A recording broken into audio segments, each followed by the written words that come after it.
Hey all, welcome to Share Trek. This is Raj here, and today I'm going to talk to you about a company, Editas, which has done pretty well in the stock market recently, and there's a reason to it. I'm going to talk about that, and I want to do that before Editas tries to change its mind and reverse its trajectory.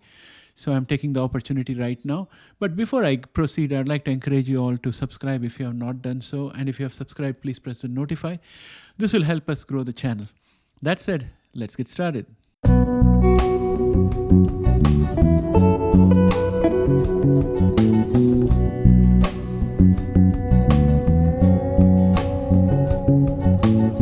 Welcome back, friends. First, let us look at Editas Medicine. Check out this price chart. If you see this particular chart, it's so encouraging. We haven't seen these kind of movements lately.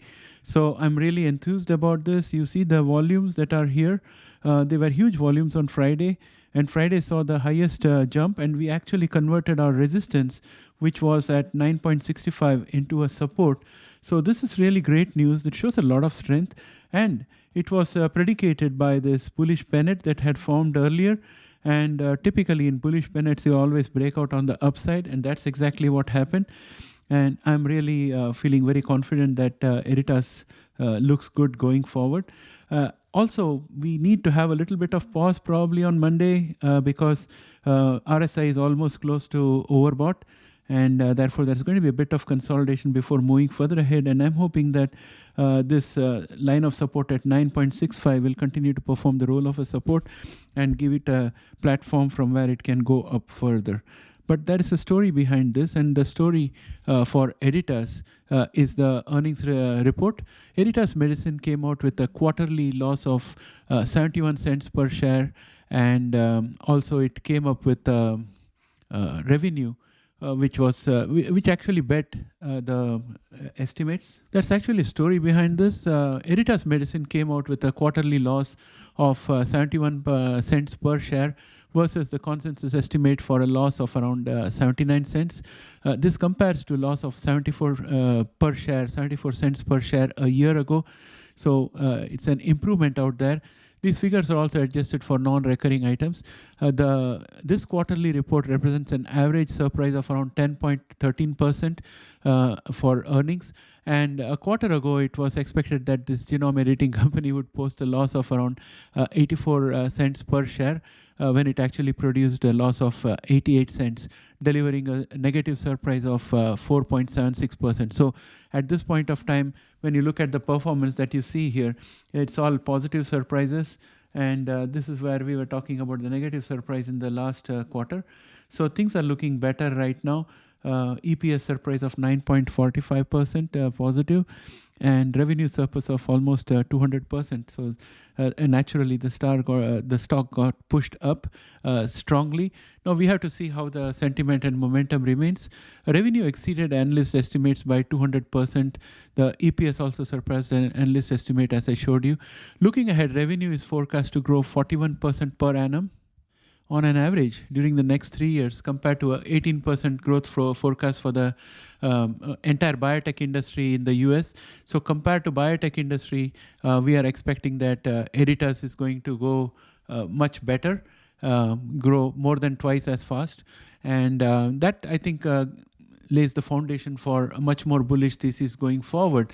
But in my mind, when I look at Editas, I always think that there is no approval from FDA coming anytime this year. So the real action for Editas is going to be next year. So I personally think that there will be ups and downs going on with Editas share price. Right now, we got a bullish catalyst. Then the next quarter results we'll have to see again. Because with these companies, it's very difficult to predict their quarterly revenue and quarterly EPS. So we have to be cautious and also be optimistic at the same time. Over the last 4 quarters, the company has surpassed consensus EPS estimates 3 times. And earlier this year, after announcing plans to let go of its INK programs as part of a major portfolio and workforce restructuring, Editas Medicine sold its INK programs to Shoreline Biosciences. And that has given Editas some money and some payments. The terms are not yet disclosed to us.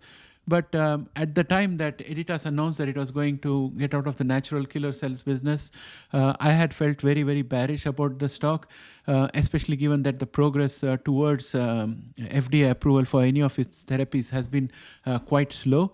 But now that the deal has been struck with Shoreline Biosciences, I think that the cash is coming in from there, and also the energies of Editas is going to be focused on its blood-related therapies, and the Edit 202 goes off all over to Shoreline, so Editas doesn't have to worry about it any longer, plus it's getting paid.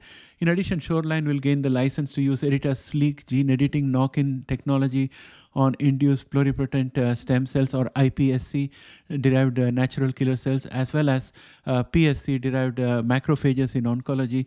The deal also includes a non-exclusive license for Editas Cas12a gene editing technologies.